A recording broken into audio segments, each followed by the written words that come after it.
Hello everybody, good afternoon and welcome to the United Stand. This is your Erik ten Hag press conference reaction for the game against Aston Villa this weekend. He's had a lot to say. He's revealed that Bruno Fernandes is his captain. I think we all know that, and I think it's well overdue. Waxing lyrical about how good and how important and how inspirational Bruno Fernandes is. He's also slammed the door shut on Ganacho. He will not be going to the Under-20s World Cup. Very firm Erik ten Hag. I've got to say, that's leadership. That's what you want to see. He's also spoken about the performances, how important top four is, how they also went in on Jadon Sancho quite honestly as well. I mean, really interesting feedback on why Sancho was subbed. He said he was warned at half-time, he didn't change, so I took him off. Basically, very strong leadership from Erik ten Hag, which is what we want. And he was asked the question about when have Man United played a good game for 90 minutes this season, to which I don't think he was particularly happy about that either. Also, a little bit on Harry Kane that we're going to talk about as well, on how much that is likely to cost. And just, I don't know whether to bring this in now. I'll bring it in a couple of minutes. It's about the sale of Manchester United and basically how this whole Sir Jim Ratcliffe attempt to buy the club and keep the Glazers is an absolute smokescreen to the Glazers basically staying in charge. Effectively, we'll go through the figures in a minute, but just hold this. If the Glazers sell the club completely, Ed Woodward gets about 15 million from the shares that he's got in the club. And you can see why he was around for so long, can't you? And then if Sir Jim Ratcliffe gets hold of the club and buys 50% of it, the Glazers would still have 60% voting rights. So Sir Jim could own 50% and the Glazers would still have 60% say on the votes. Amazing. Anyway, we'll talk about that in a bit. Let's get into the press conference. That's what we're here for. So, from the off, I think that the most impressive part of the press conference to me was when he was talking about Bruno Fernandes. Bruno, we've been saying this for a long time in this community now, that when you look at it, the win ratio, the influence on the team when he's there and when he's not there, Bruno Fernandes this season has had a remarkable season in the way that he's developed his leadership qualities. I think over the last couple of years, the captaincy's always been a bone of contention. Most people don't believe that Maguire's a captain. You had Vidic saying that this week. But it was who would be the captain if it wasn't Maguire. And Bruno had it a few times before. And I think up until this season, Bruno wasn't necessarily that great at it himself.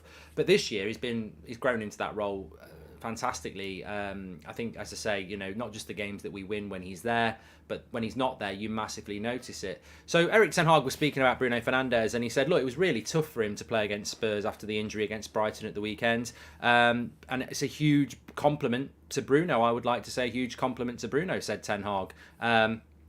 He's the example. You've got to suffer and sacrifice to play at this level for this football club, and he's shown that again, time and time again this season. He's a great captain. He wasn't 100% for this game, and hopefully others will follow his inspiration. And I think, for a captain to say that, I mean, I've heard Sir Alex say things about players in the past, but that from your manager to say that publicly, I think it's absolutely fantastic. What a great captain he is. He's the example. He wasn't fully fit, but he wanted to play. Big compliment to him. He got to sacrifice and suffer for this club, and he does that. He's a great captain. He wasn't 100%, and hopefully others will follow that inspiration. And I think, you know what? There's a lot to be negative about losing a 2-0 lead to Spurs. Bloody hell, there is. But there's a lot to be, positive about this season, and I think Bruno Fernandes is one of those. I mean, I'm starting to think who's going to get Player of the Year this year, because I think Rashford's been good. I think Casemiro's been great until recently, but has Bruno been the consistent from start to finish? Interesting, isn't it? Interesting to see who's going to get that. We'll certainly be discussing that on the tour, actually, on the tour show. The end of year, what am I talking about, tour? The end of season show in Dublin. You can get your tickets through the live chat. They're going fast, but we will be handing out these United Stand Community Awards on that night. Who will be your Player of the Year? It'll be very interesting to see. Moving from Bruno on to Sancho, I find this is where Ten Hag got quite tough in the interview, actually. Two really stern messages to both wide players, Ganacho and Sancho. Firstly, on Sancho, he said, look, must be happy with Sancho's goal last night, but why did you take him off, Erik? And he said, look, great goal. And straight away I thought, there's a but here, and it's not Nicky. That was terrible.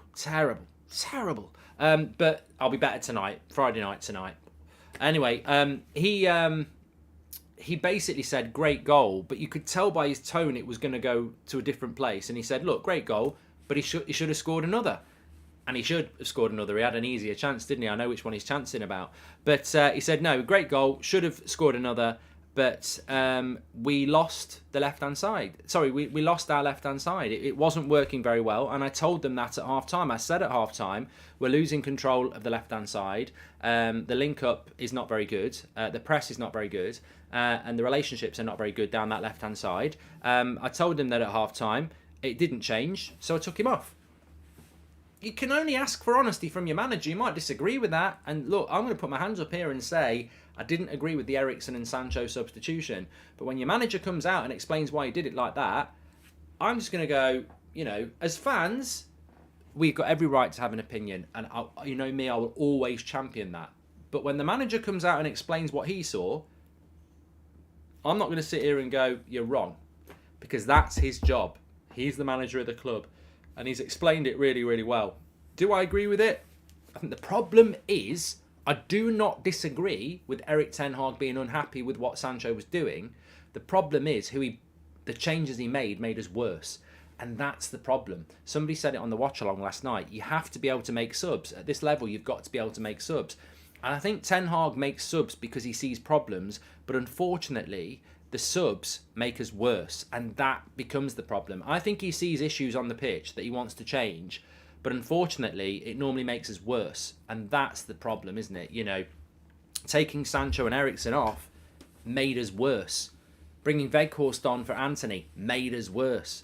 Taking Wan-Bissaka off for Malacia made us worse. Every sub he made was worse. Obviously, he had a reason for it, but those subs didn't deliver, and as Michael Smith says in the chat, the subs this season have been killing us. So look, interesting insight into the Jadon Sancho substitution. Obviously, he wasn't very happy with his performance, which is interesting because I think we were happy with his performance in the first half. But many of the things you say about Sancho, that he doesn't put the work in, he's not consistent enough. Well, Ten Hag's basically just said that in the press conference. Wasn't happy with him at the end of the first half, and it didn't change in the second half, so he took him off. It certainly wasn't a fatigue thing because Sancho didn't play from the start against Brighton, did he? And he was off within an hour. Does Erik ten Hag wear any blame for his subs? Says Young. Yeah, of course he does. I think everybody. I said that this morning. People I like, people I don't respect, people in the mainstream, people in the fan base. Universally blamed the subs last night. So I think universally everybody saw that. I like what Mum Ra said. Mum Ra, Thundercats, Thundercats. Oh, brilliant, Mum Ra. That's what a good name. Mum Ra says pre-planned subs seldom work. I was really interested by a comment last night again on the watch along. What a community you are. Somebody towards the end of the game last night said that many substitutions in the modern game are not based on manager nuances, they're based on a laptop. And what that means is a lot of people are chucking stuff into laptops now, and algorithms and fitness and all this, that and the other, and manager hunches are less and less used compared to analysis. And I agree with Mumra. I think, I've never had a laptop on the sideline, and if I did, I wouldn't use it for analysis. I'd use it for something else. But the reality is, when I've coached, it's all about watching the game, making changes, and doing it off your instinct. And there are a lot of top-level coaches now who use pre-planned subs, who use these data analysts, etc. And I felt like yesterday was a prime example of that. It felt like that. I don't know whether that was what happened, but it felt like very much pre-planned, analysed data substitutions, and they didn't work at all. They didn't. On the subs to keep perspective, we used to bash a former manager that would never make subs and burn 12 players to the ground. Now we have a manager who makes subs. He needs better players. Brandon, I'm with you on that. We did have a manager that kept the same 11 all the time, ran people into the ground. I like Ten Hag. He's made lots of good subs this season. I personally think it's a quality issue. I think if you look at the subs that Pep can make and you look at the subs that Ten Hag can make, there's your difference. In these big games, and we've struggled away from home this season as well. We've really struggled away from home this season. And I think that's a mentality thing, because you're 2-0 up away from home to Spurs, you're coasting. They get a goal back, the crowd get up, players' heads drop. We need better players. It's simple as that. And it's not just talent, it's mentality as well. Anyway, sticking with the press conference, he was asked about Ganacho. He said Ganacho will be back in team training today. He's very close to first team action, but obviously we'll have to see how he goes in training today. Probably won't be back for Villa, will he? But maybe Brighton next Thursday. And he was asked about the Under-20s World Cup. Simple statement from Erik ten Hag: we won't release him. He didn't say anything else. He said we won't release him. So Erik ten Hag basically saying we won't release him. He will not be going to that World Cup, Under-20s World Cup.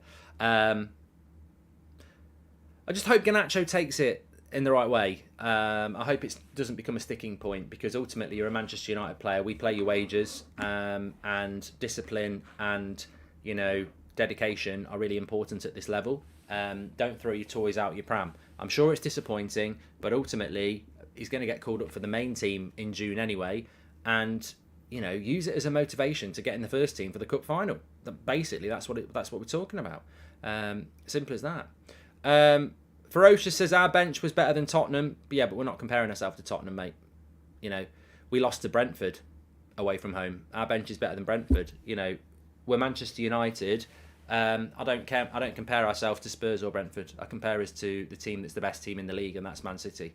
You can't on one hand say we've got massive revenue, massive fan base, massive capacity at Old Trafford, and then start going, well, Spurs' bench was worse than ours. I don't really get the point. We're Manchester United. We should aim to be the best. And on top of that, we should be beating Spurs. So, look, it's not about what anyone else is doing. It's about what we're doing. And we're not doing it well enough. Simple as that.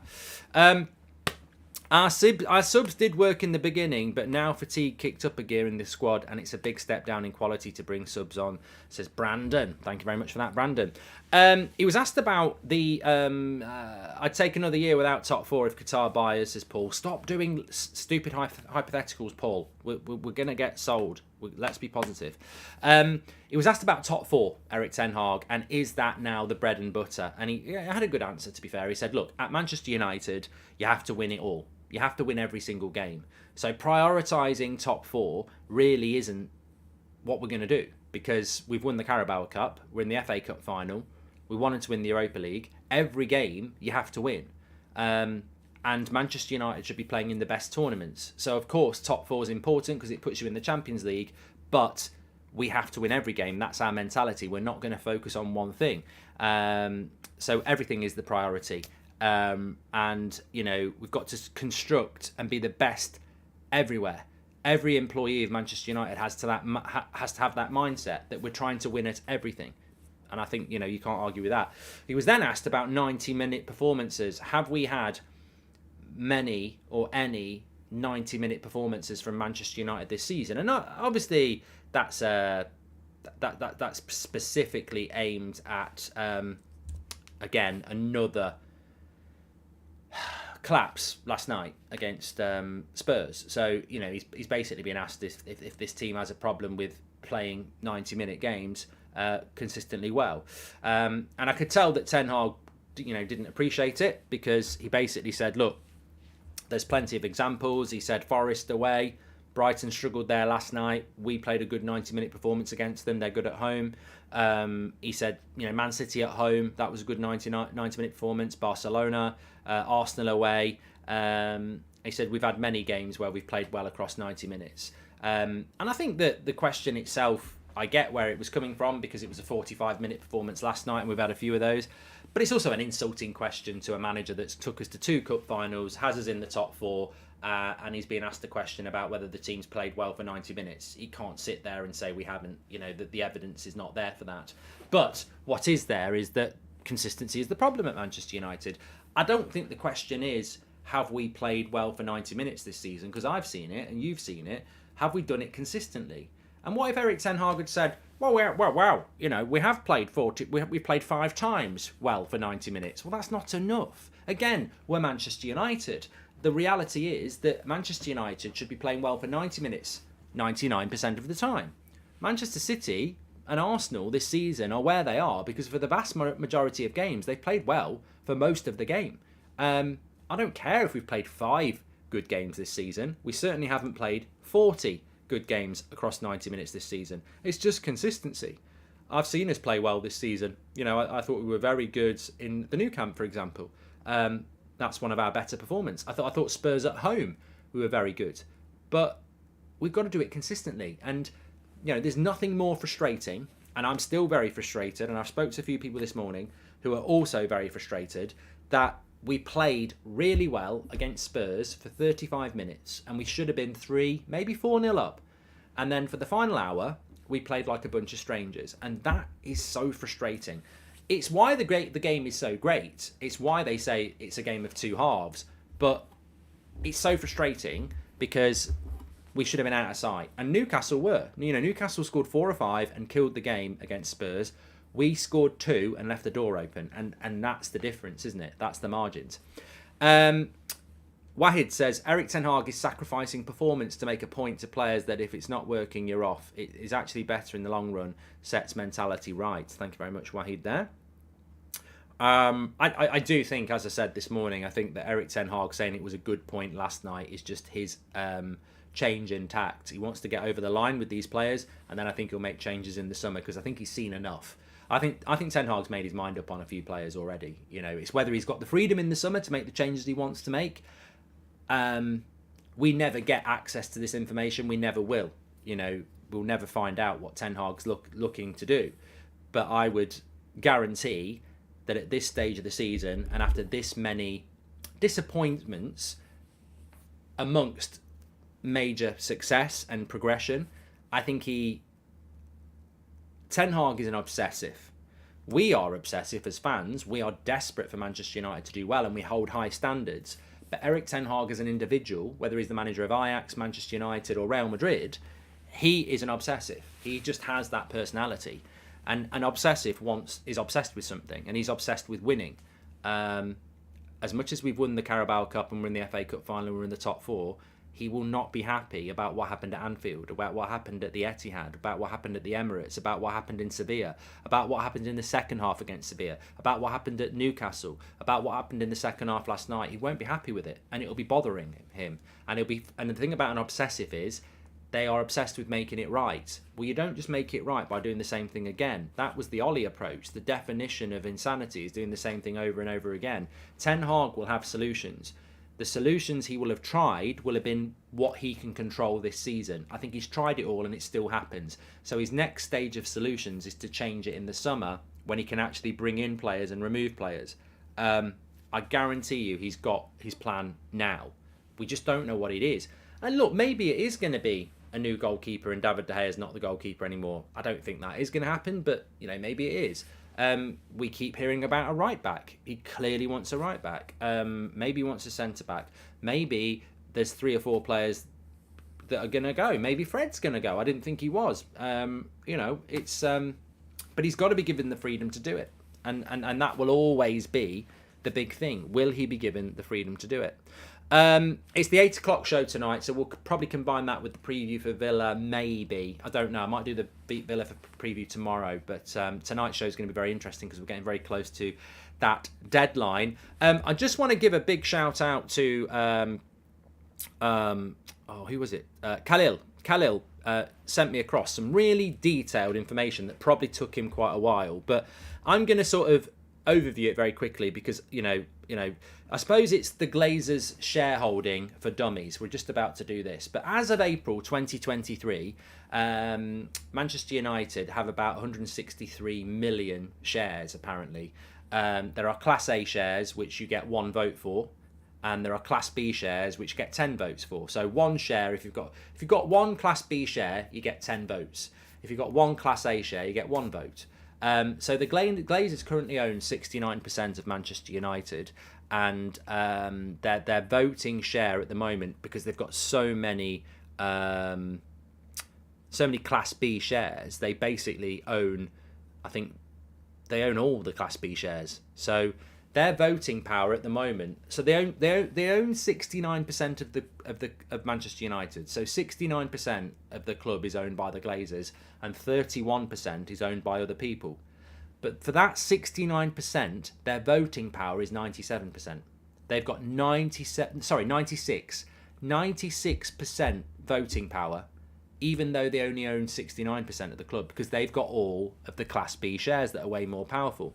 So effectively, if Sir Jim Ratcliffe bought 50% of Manchester United, they would become Class A shares, because that's the rules. If you buy the Glazers Class B shares, they automatically become Class A shares. So for 20%, which is what Joel and Avram would own, they'd own 20% of the club, but their voting power at Manchester United would still be 61%. And Sir Jim's would be 25%. So even if Sir Jim buys 50% of the club, his voting power would be 25%. And the Glazers, Joel and Avram, with 20% of the club, would have 61% voting power. So you'd have a situation where Sir Jim owns half the club, but the Glazers, with 20%, have more voting power than him. That is how ridiculous this scenario is that Sir Jim is trying to enable. Now, the Glazers might say, look, okay, we'll take a bit of money from you and we'll agree that you can have 50% and we'll have 50%, but they're still going to own a lot of the club, aren't they? As you know, we were talking about it in depth this morning, but reality is here that the only way is a full sale. I mean, this ridiculous scenario of I mean, look, as well, imagine how much negotiation will have to take place as well. Too many cooks spoil the broth, basically. And